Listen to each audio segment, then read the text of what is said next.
Welcome to a presentation by the Covenant of Unitarian Universalist Pagans on 40 years of stringing pearls of wisdom together, honoring Earth-centered traditions. 40 years ago, a spark was lit for pagan and earth-honoring philosophy, knowledge, spirituality, community, and joyful ritual. A desire for a seat at the table of Unitarian Universalism. The first known UU pagan and earth-centered spirituality group began an organizing effort at the 1985 Unitarian Universalist Association's General Assembly in Atlanta. People interested in goddesses, paganism, or ancient religions gathered. A meeting was held. Among those people were Dr. Krista Landon, Reverend Michael Boblet, Reverend Leslie Phillips, and Ms. Linda Pinty. These four people would become an integral part of CUP's history. At the 1986 General Assembly in Rochester, New York, 22 people attended who created a network that honored UU pagan and earth-centered spirituality. The Covenant of Unitarian Universalist Pagans was born. Let us begin our presentation with a simple chalice lighting by Allison Ehrman. Bring in the light, bring in the laughter, gather the love, gather the yearning, gather the games, gather the children. Bring them all in, for they nourish our souls. Blessed be. We honor the elders and mentors of the Covenant of Unitarian Universalist Pagans. We work to remember you all. We remember your work and gifts. We are so grateful for what we learned from you. We thank you for the risks you took and the differences you made. We honor the ancestors of our organization, known and unknown. Blessings to all. Let us now hear reflections on CUP's history, being in UU spaces, and being both UU and pagan. For me, I would think that connection best describes it, and especially new connections. In 89, 90, our little fellowship became a chapter of CUPS. And at first it was just newsletters. And then over the next few years, we began to get email contact with other people in CUPS across the country. And when I attended my first General Assembly, I learned that there was like a whole community of like-minded, earth-centered spiritualitist people within the UUA, which was a whole revelation for me because we were kind of isolated in North Texas at that time. And that's basically how everything started for me. At that time, I was working in the tech industry and at night. And so I could be online waiting for programs to die and meeting UU pagans all over the world. And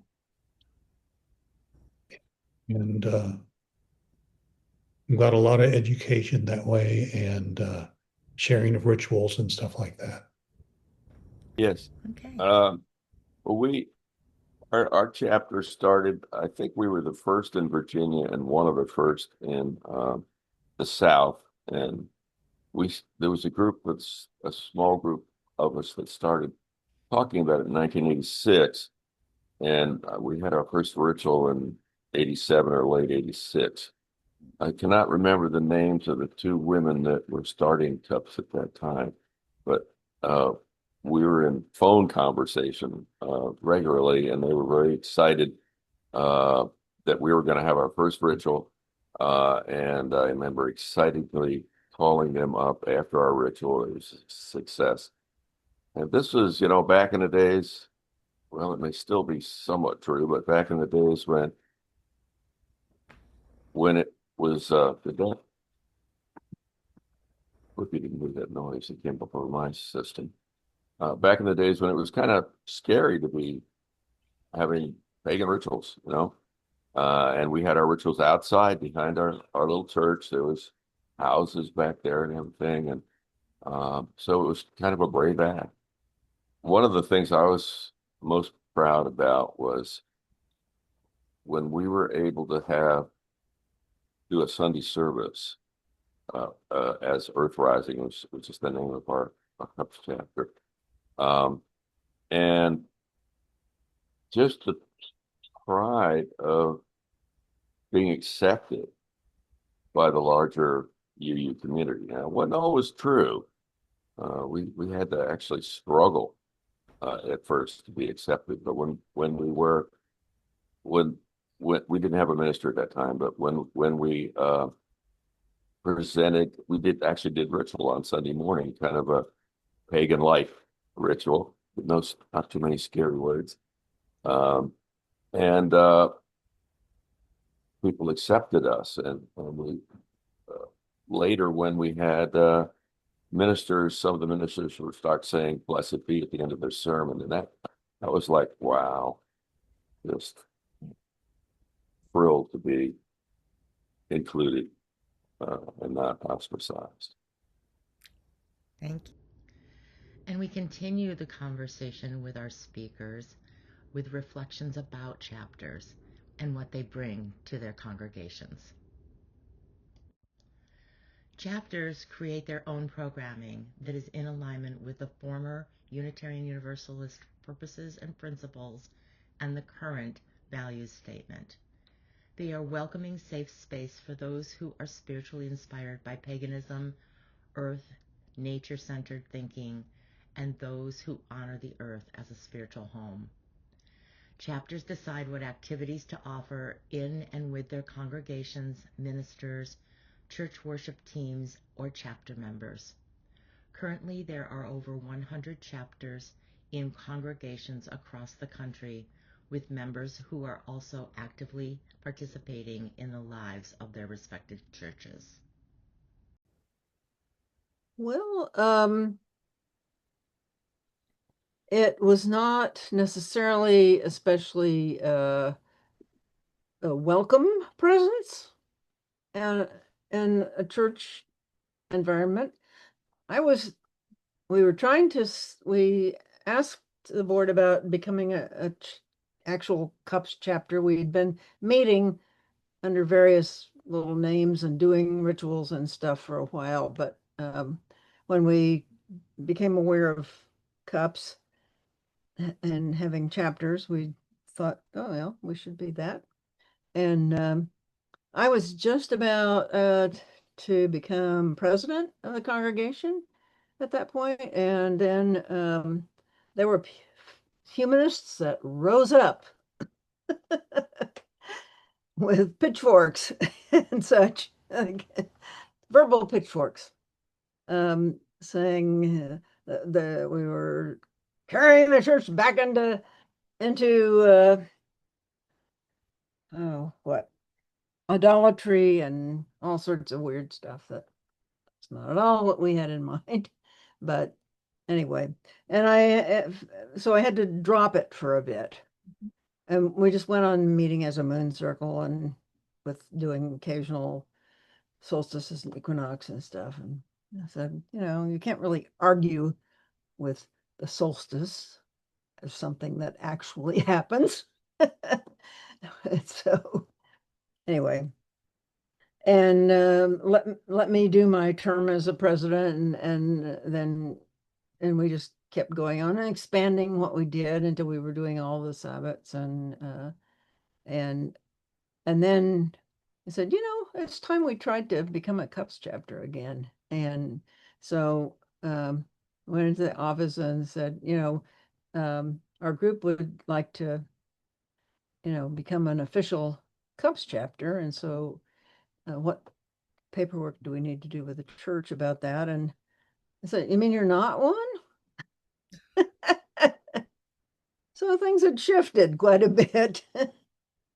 Anyway, so it was, just doing paperwork for cups and paperwork for the church, and that was it. Really, the humanists, hard shell humanists, anyway, kind of calmed down after a while. I spoke a couple of times to their group on Sunday mornings to try to reassure them that we were not raising demons or, doing anything too awful out there in our little quiet circles. Louisville, Kentucky. It's interesting. I've been involved in here for about at the First Unitarian Church downtown for probably 20 years or so, and when I first came to Louisville. But our chapter was started. Actually, I contacted the person who was put the whole thing together, and his name was Pete Weber, and he said he was involved in 1989 is when they brought it to the First Unitarian church down in Louisville, and he said there was a little bit of interesting thing. He said there was a little bit of resistance, I guess, to bring a Cups chapter in there at that point. And so it became a discussion at a large church meeting or something like that. So finally, somebody said, "Listen, how many people would actually be interested in having a Cups chapter to church?" And 35 people out of the congregation stood up, and that kind of gave a message that it's okay. So Pete began doing rituals. They did 7 rituals, pagan rituals, and at the beginning they only had about 4 or 5 people would show up for the rituals, but they thought it was very important and they continued to do it. And then Pete ended up giving it off to someone else in 92 or 93. And at that point, then social media eventually took off. Well, not social media. I mean, I had a small computer myself, so I understand the little message boards and what have you. And they were able to get more people coming to the Cups chapter. But I think we have a very large humanist population, I think, at our church, and we have kind of at the beginning now, several years ago, we would do rituals, but it was more we would follow exactly how the chapter, exactly how the church would go. We do the same things. We do a little lecture, and finally, at one point, some of the people said, "Can you just go ahead and do a full? We want to see a ritual." So we started basically putting all the chairs in a round and calling quarters, and we basically do a Wiccan ritual. Just recently we have a druid group that's doing a little bit more with the main church, but all in all, when we do our rituals a few times a year, it's Wiccan based, and then the druids jump in and do some druid things also. So those are the 2 primary paths that we get involved in. The first folks from Cups who I met were from Earth Chalice in Florida, maybe Virginia, in 1996. And I met them at an interfaith pagan organization in Pennsylvania. And so I was in a place that had Asatruar, Wiccans, various kinds of earth-centered, earth-honoring folks. And then I realized that I had, because of meeting them in Clarissa, I realized that I actually had known people from a Cups chapter in the early 90s. I just didn't know it. There was a Cups chapter in central Pennsylvania where I grew up. And some of those folks came and offered ceremony in a non-UU context. And so there were folks from the larger earth honoring traditions appearing in Cups groups, and also folks from Cups going to festivals, going to the large landed events and offering their own flavors. And the group that I would lift up is later than most of what you're talking about here at the beginning, but is Frederick Cups in Maryland. Mm-hmm. And when Pagan Pride there first hit 500 people out in Maryland, I remembered feeling so proud to be part of an organization, the Stone Circle Tradition of Wicca, that has a relationship with Frederick Cups, because they've been wonderful at helping an interpath mode get expressed in a Cups chapter. Mhm. Well, I think one of the things I found, especially as a minister, serving congregations that had CUPS chapters, um, was that it, like people from a lot of marginalized communities, that it's a safe space. That it is a not just a safe space, but it's a space where people can go. I mean, one of the reasons I became a Unitarian Universalist minister was because I could have my beliefs and go to church too. I could, and if my beliefs changed, I didn't have to change churches. And I think CUPS offers that kind of relationship also. And that's one of the things we tried to do as a board when I was on the board, was to actually to maintain the integrity of that relationship with congregations, and keep and set up institutional structures that kept posers from coming in and trying to co-opt what CUPS was doing and to damage the brand with congregations. So I think CUPS has done a good job of maintaining its integrity uh, institutionally, and that's definitely magical, considering a lot of organizations don't. Um, and I think we were able to show a version of what it could be to be pagan and in a democratically kind of run organization with integrity and empathy and all of the UU values that go with it, and not just having the people out there who are, acting out their high priestess syndrome and trying to set up their own cults and things like that, and that we were and I think still are, a bulwark against some authoritarian impulses that are present in some strains of paganism. So I think that's a very magical thing. And I think we were seen as a safe space for people in the pagan community too. That, and I say that as in other people in other institutions within paganism, that we were an honest broker, just like we are in other interfaith settings. I remember the Pagan Education Network leadership summit that was held, and I'm not sure who attended that. I don't know if you went, and I don't know. Oh yeah, and there were so many people there. It was like, Oberon Zell and Isaac Bonowitz, and I think um, uh, um, Starhawk was there, and a lot of other, Abnut Cat and others who were there, major players, in the pagan movement at that time, and we were there as equals at the table, Yep. with all of these, star power players, and I think one of the more interesting moments for me that we had arrived in that sense was when Oberon Zell looked at me across a table at a pre-event gathering and said, "Talk to me about insurance."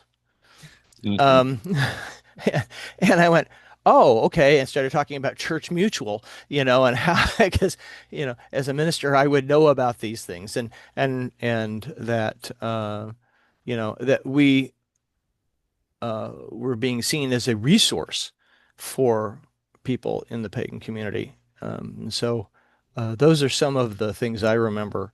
And that coming out of that event was, the letter that went out that talking about how the paganism was really its own interfaith movement internally. Mm-hmm.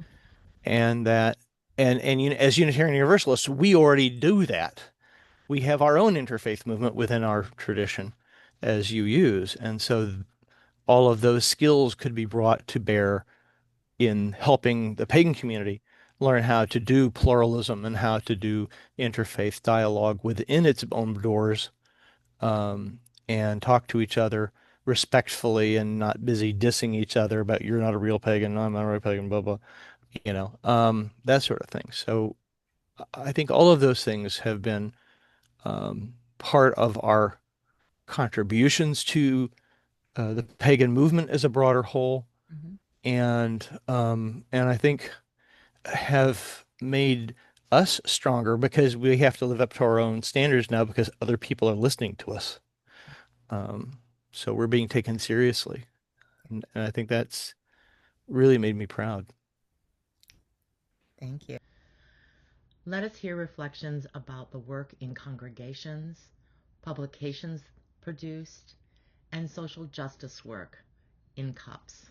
Yeah, thank you so much. So I lived in San Diego, and in San Diego, I participated in the first Unitarian church in San Diego.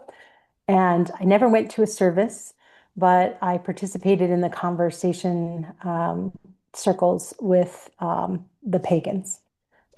And we would have a conversation about the topic of the month that had come up in the service and discuss it through everybody's practice.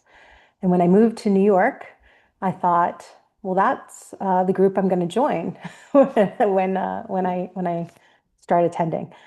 So over the 2 years that I was attending, there's very little earth-centric or pagan infusion into our services.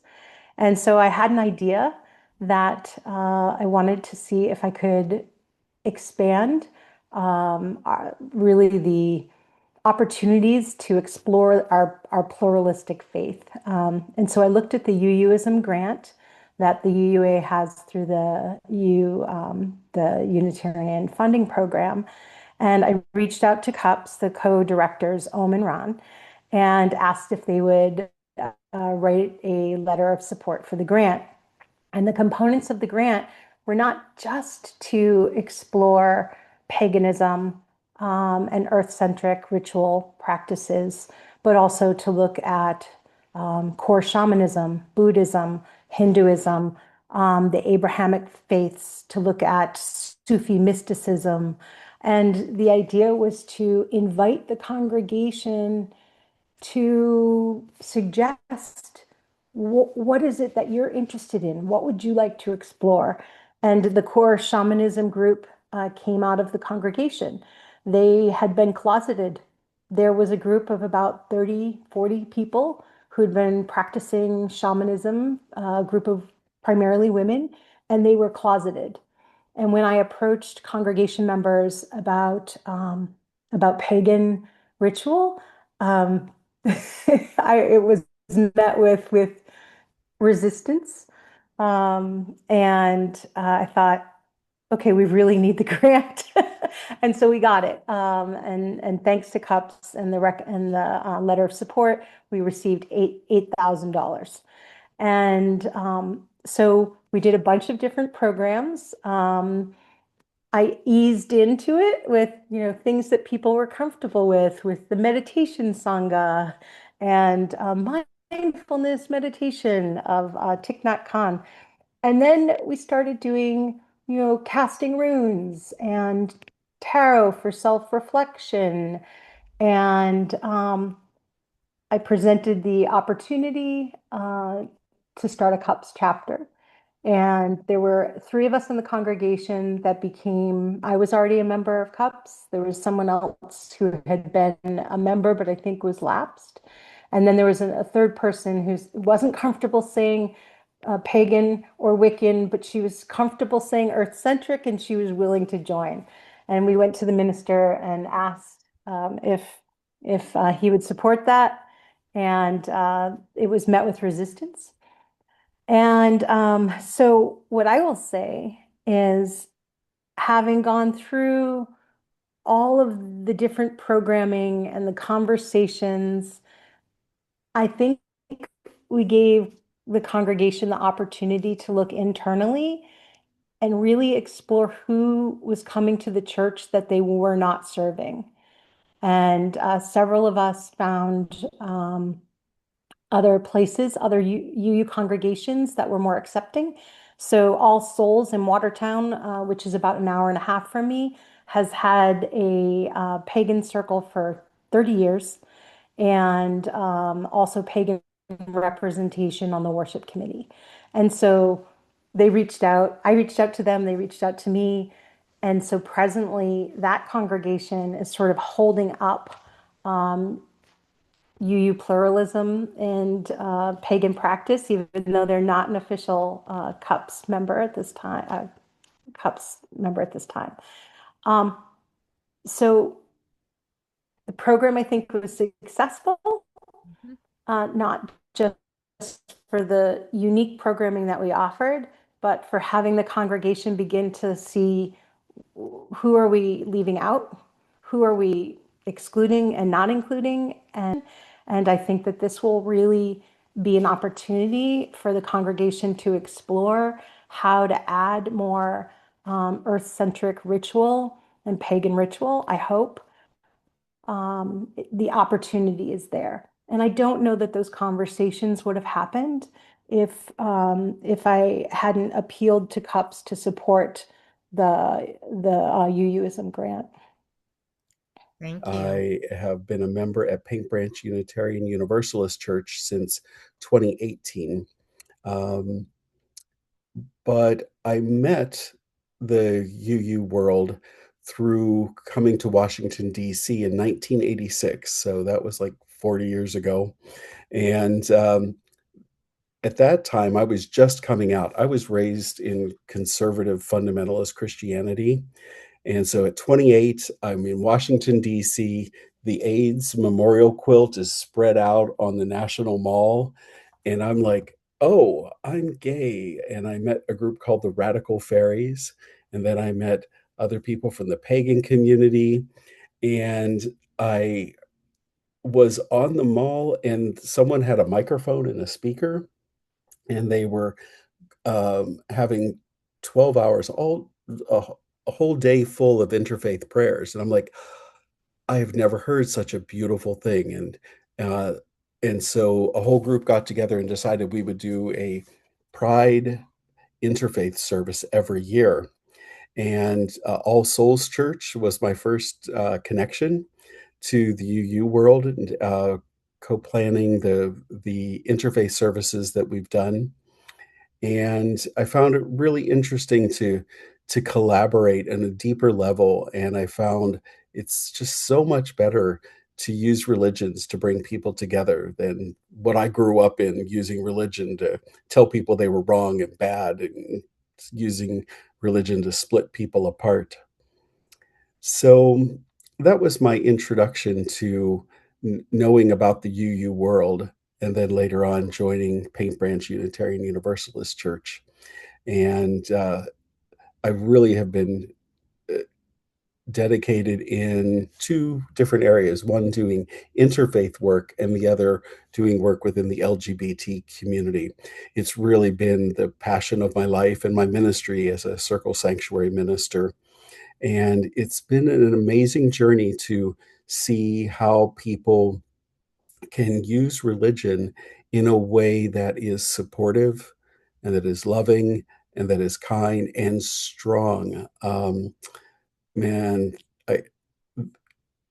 I was able to attend the summit for religious freedom that was sponsored by the Americans United for Separation of Church and State. And that was just in April here. And representing CUPS was amazing. It was just right in line with the work that I do. There were 8 pagans that were representing various pagan faiths in attendance at this conference. And it had all of the trappings of every regular conference that you've been to, of plenaries and workshops and meeting people that are doing the work. And their theme, I have to look at it here. The theme is freedom, reclaim it, defend it, build it together. And the goal was to address the challenges to democracy and the challenges to public education in this world. And American University is, Americans United for Separation of Church and State really already have an introduction to paganism. We're treated as equals in being on committees and being involved with the different presentations that come up, and actively participating in meeting and mixing with others. What we find, though, is that some of the people that come to AU for the sessions have not met pagans before, but they meet us and embrace us in a way with some wonder, and they know that we have a place in shaping America, in shaping the future of our country, and that's what we're invested in. Developed there with the social justice work of the Unitarian Universalist, and the amount of and depth of material that's available. I just really want to encourage all the CUPS chapters to dig in and become active.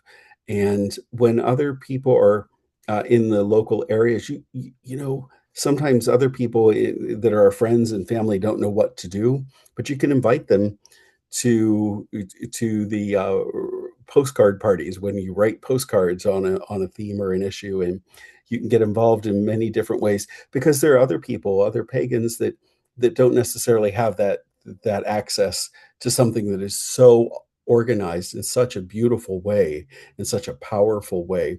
So we can never underestimate our welcome to other people who are looking to shape and change America. We have a display at General Assembly each year, and one year the folks from Skinner dropped by our table and said, well, you know, we've had this book series going on. We had one about humanism within Unitarian Universalism, Christianity within Unitarian Universalism. We think it's about time that we try an earth-centered one. And I said, well, really, you need to include the word pagan in that. And that at first was a sticking point for them. They had to think about it long and hard. And very early on, I said, okay, I'm not a great writer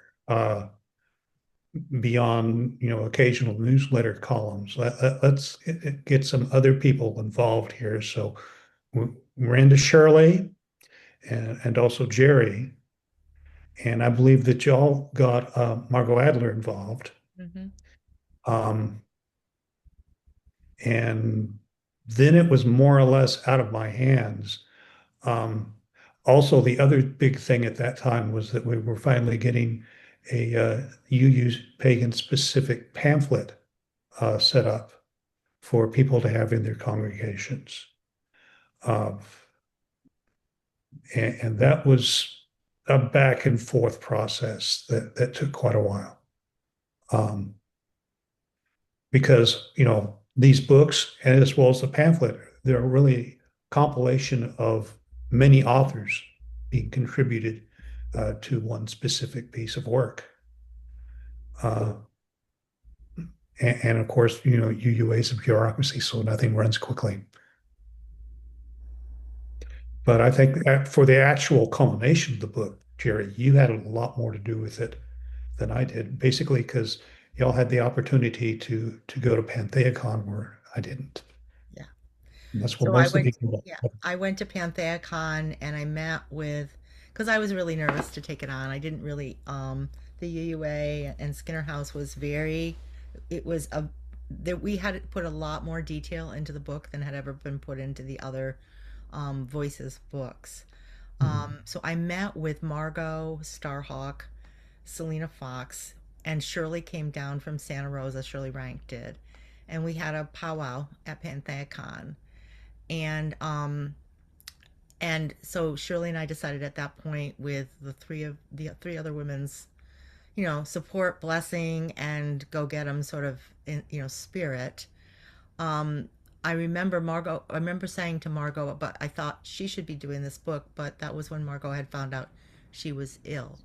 And she just looked at me and she put her hands around my face, as she had a habit of doing occasionally with people. And she goes, "This is not my time. This is yours. And you need to do this." So I took a deep breath, and Shirley and I worked together on it for almost 2 years. And we had 22 people. We actually had a lot of people send in essays to go through, and because we were going to make it a compilation. And we chose 22, and the UUA approved 22 of the people who wrote. I sort of felt like I had uh, decades of ancestors sitting on your shoulder, so to speak. General Assembly 2016. The book was released in New Orleans, and Shirley and I went down there and did our book signing and the whole 10 yards. Last time I talked to Skinner House in Baltimore last year at General Assembly, it is their best-selling book of the Voices series. So that's something that we can all hold on to pridefully. Again, a project that we got some funding from the UU funding program in 2000, I think, and basically made a call for papers and published it. And because of the funding that we got from the UU funding program, we were able to send a copy of that journal to every UU congregation, as we felt it was a good opportunity to get some organized thinking about earth-centered spirituality out to the congregations, where because people coming out of the neighborhoods wouldn't necessarily be super eloquent when it came to discussing their faith in a way that you use, and particularly you use with seminary education, might want to understand it. And then there was a second edition of the Sacred Cosmos, which is what it was called, that came out, I think, 2003. That was after I was off the board. Uh, Also, around 1999, there was a regional pagan magazine called Connections that Summer and Robin Woodsong owned. And over about 3 or 4 years had built up it was making a profit, but it wasn't enough for them to live off of. And they realized that they were going to have to get a real job, but that it was profitable. And they had both encountered Unitarian Universalism and were deeply impressed with it, and very graciously made a gift of the magazine to Cups, which honestly we weren't really capable of running well. Plus, at the same shortly after they gave it to us, the .com bubble burst, so most of the advertisers in it went belly up. But for a year or two, we were the only Unitarian Universalist magazine being distributed through bookstores in the United States, which I don't think Boston ever fully appreciated, and kind of look at it as probably our biggest missed opportunity in some ways. One other project that I'd like to bring up is the blog.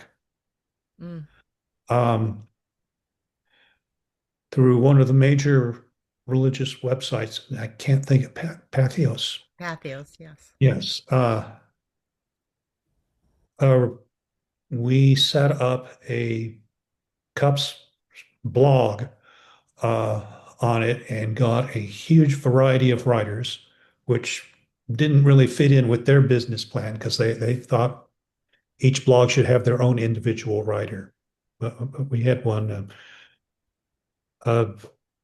We had a great name for it, and then a Canadian cereal company said, that belongs to us. You can't use that. So we had to change the name. But over, 5 or 6 years, we got a collection of 500 articles. And now our speakers will reflect on passing the magic on into the future. Keep thinking during our conversation here that about the journey of the last 40 years, that it was, somebody mentioned humanists, our fellowship then was highly humanist, and it was a struggle. There were some in our church that wanted to kick us out. And I kept thinking, well, the denomination, UUA, says we are welcome. And here are the things that the denomination stands for. And I'm just going to act like our fellowship was part of UUA, which it was. And so from the struggle to have to really fight to continue in the early days, we are now part of the worship services. We're on the website where the minister does 4 times a year. We have rituals with him in Sunday services, integrated with him. He helps to plan them. Now, in the past, we did rituals ourselves. Also, our minister sits in on our planning meetings and contributes to planning our 8 rituals. We have not missed a ritual since 1986 or 87. Unbelievably. And during COVID, we did rituals on Zoom, but so I'd be interested in other people talking about that relationship of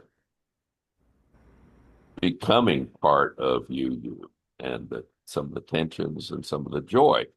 Margot Adler came down and spoke at the Norfolk Church back in, I don't know, 88, 89, somewhere in there probably.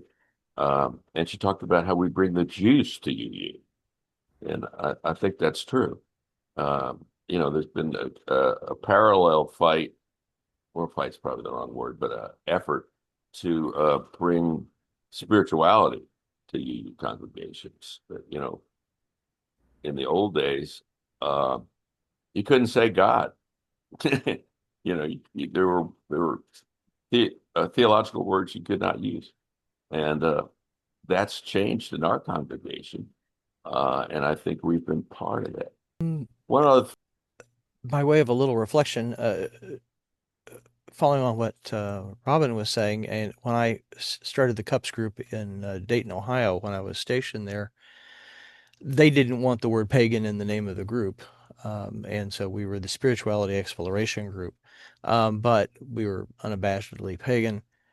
And going from that, then later on, when I was, after I was ordained, I had interned with Kendall Gibbons, who has since retired from ministry, and she was one of the leading voices in the humanist community, and the more, I guess, spiritually oriented humanist. And we did 4 programs at CUPS 2 years in a running. The humanism and paganism, can this marriage be saved conversation. And the purpose behind that, we were very intentional in doing that along with Joan Van Biesler and Stephen Jonasson from who was more of in the humanist camp, to talk about in a really genuine way about the relationship between paganism and humanism, because that really was sort of the sticking point at that time within the UUA. A lot of the long-time humanists were kind of beginning to feel that they were on their way out because of aging out generationally, and they were kind of hanging on by their fingertips and weren't going to let anything get in their way. And this was a way of kind of making it all right for people to that this could be done in a gentle way. It could be done in an honest way, with humor, with honesty with each other.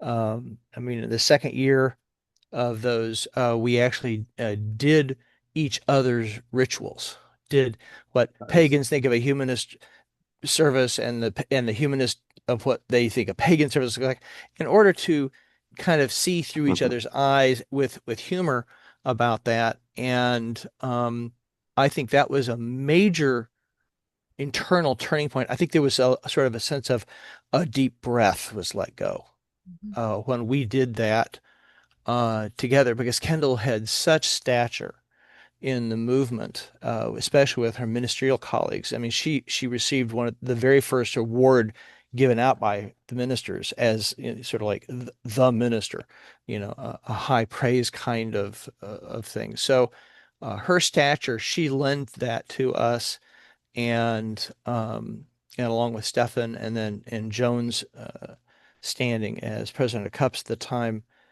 I think that was a big moment for us in diffusing a lot of tension and creating a sense of, okay, we're in the door, we're here, we're not going away. And, and so it was, I think that was a big deal. And Phaedra Orbeck hosted those. But so I think that's a big deal. And I think that um, going forward, you're talking about looking forward, I think we need to continue to have that kind of relationship with each other internally, and be willing to be held accountable. And I think that's one of the things that we bring to the pagan movement, is this willingness to be held accountable, and integrity. And I think that's important.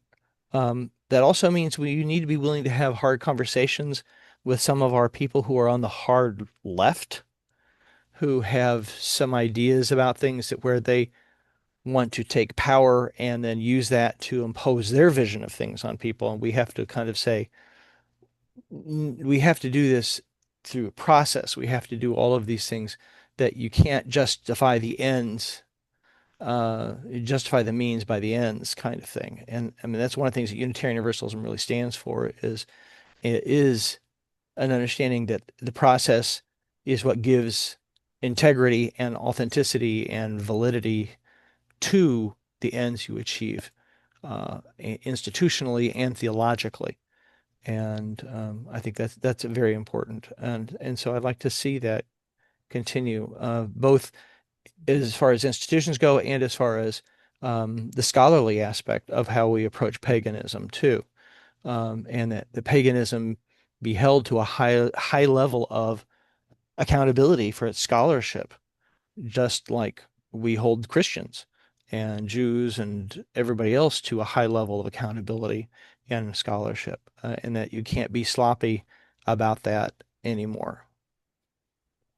So that's what I would hope. I'm actually going to approach this from, y'all have talked about from the humanist movement here in New England, the chapter that was at First Universalist in Salem came into a fairly Christianized setting. The congregations here in Salem, the Unitarian and the Universalist, were separate at that time. And the Universalist Church actually took on being UU, whereas the Unitarian Church, they were strictly Unitarians.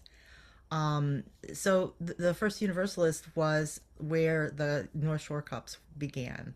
And it ran for 13 years. And in a city like Salem, Massachusetts, you would maybe think there was no need for a CUPS chapter. What we found was that there were many people here who wanted a balanced place to go, and a safe place that wasn't the media driven, Wicca centric crowd.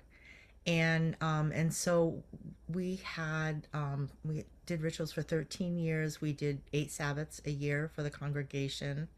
It started with 5 people sitting around a candle, and then towards the middle time period, we would have close to 200 people come to a Samhain service on an evening, and many youth groups came doing the church next door curriculum, and from all over the northern side of Massachusetts. So I think, and now there is First Universalist has died as a congregation, and many of us moved over to the Unitarian Church skeptically, because they were holding on to 300, what this year will be 397 years of tradition in that congregation. And I will actually, I'm grateful for Jeff Barsnell, who was the minister there when many of us went over, who welcomed us and really had the courage to start bringing new thought into the congregation, and paganism was one of those. And now we do winter solstice, and we do Samhain, and we have a maypole at Beltane, which we just did, and we did a Maybon service this year. So, and in a survey, we have discovered that that particular congregation is about 10% people willing to say that they are pagan or earth-centric in their spiritual practice. So I think that that lets me see that we are everywhere is really what it comes down to, and we don't have to cloak ourselves anymore. And even in cities that are, what shall I say, pagan heavy or witch heavy, on the media side of things, there are many of us here who really just want a common everyday kind of place to go and worship. So, Robin, go ahead. I just want to say, I think another important thing of becoming integrated with UU congregations over the decades is, for example, I've been president twice. I've been on committees. I've very active as a UU, and so I think in the early days that was very important to show that we are Unitarians, Unitarian Universalists, that we do the heavy lifting of running the congregation and chairing committees and so on and so forth. That we're not just those who howl at the moon joyfully. I will say some present things do keep me encouraged. If you're online and you are missing ritual twice a month, every month, there is a conjunction of UUism and Cherry Hill Seminary. Amy Beltane is part of a team that does rituals every Sunday night. It's 10 p.m. my time, so it'd be 4 p.m. on the East Coast.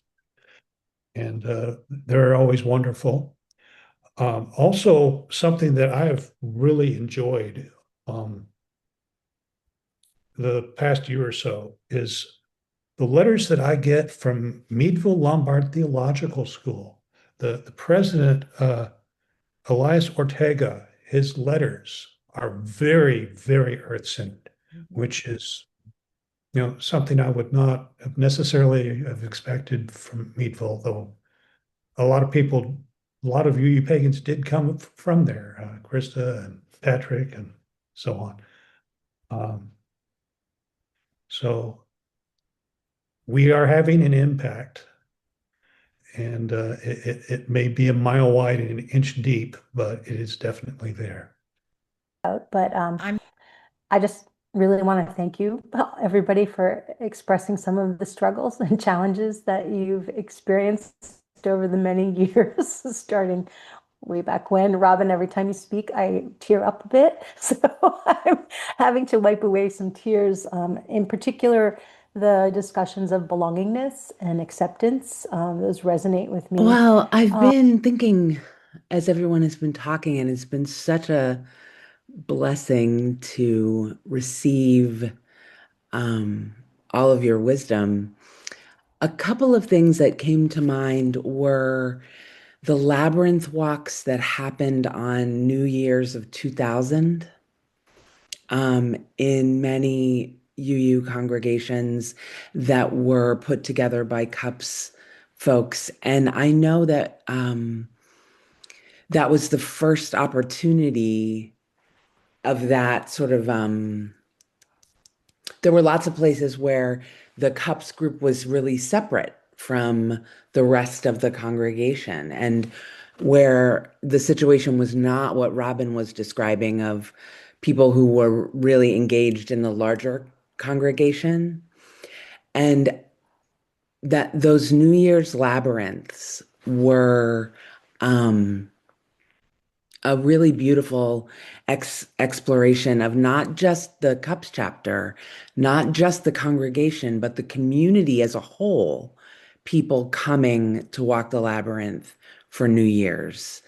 And my experience as a minister and as someone who's also very involved in a particular pagan organization outside of Unitarian Universalism is a lot of working with my colleagues who are saying, hey, I know I have people in my congregation who I'm not adequately serving as a minister, who want the help of people who've been involved with CUPS and want to have a connection with the larger historical thread of earth-centered tradition in our faith tradition of Unitarian Universalism.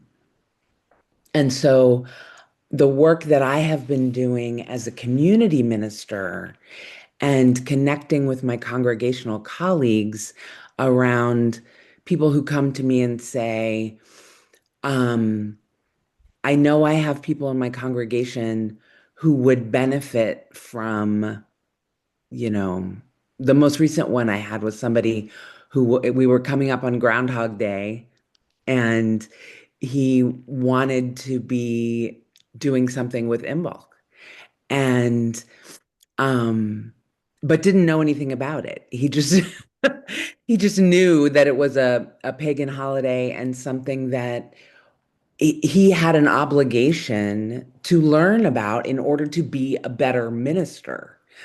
And I don't think that for a long time we saw ministers saying, pagan traditions are a part of who we are. And I, in order to be a better minister, need to learn from the people in my congregation so I can serve the people in my congregation.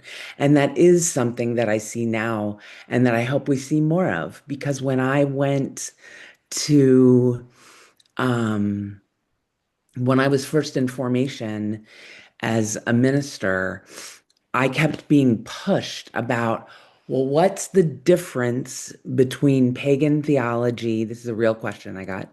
Between pagan theology and Unitarian Universalist theology. And I said, well, pagan folks are part of Unitarian Universalist communities, and our various theologies are part of what it means to be a Unitarian Universalist in community. And there was a great deal of, and we still have this to a certain degree, sort of like the main line of what Unitarian Universalists tend to think we are. And then, but you can also be this, or this.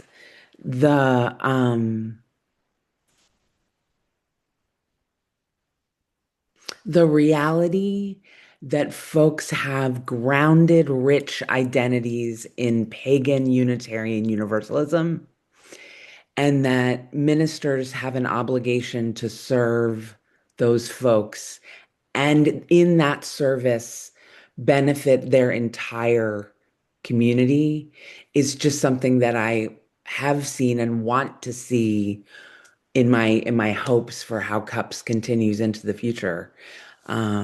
So yeah, you all have done such beautiful work. Many thanks to the congregations that are homes to CUPS chapters, our wonderful chapter facilitators, the congregants and clergy who welcome us, and the Unitarian Universalist Association for welcoming CUPS as a covenanting community. We are blessed by all of you. Many thanks to the following people for participating in this presentation. Reverend Catherine Clarenbach, UU Minister, Bellingham, Washington. Reverend Eric Eldridge, CUPS member, College Park, Maryland. Larissa Faulkner, CUPS member, Canton, New York. Reverend Jerry Hildebrand, CUPS Board President and member, Salem, Massachusetts.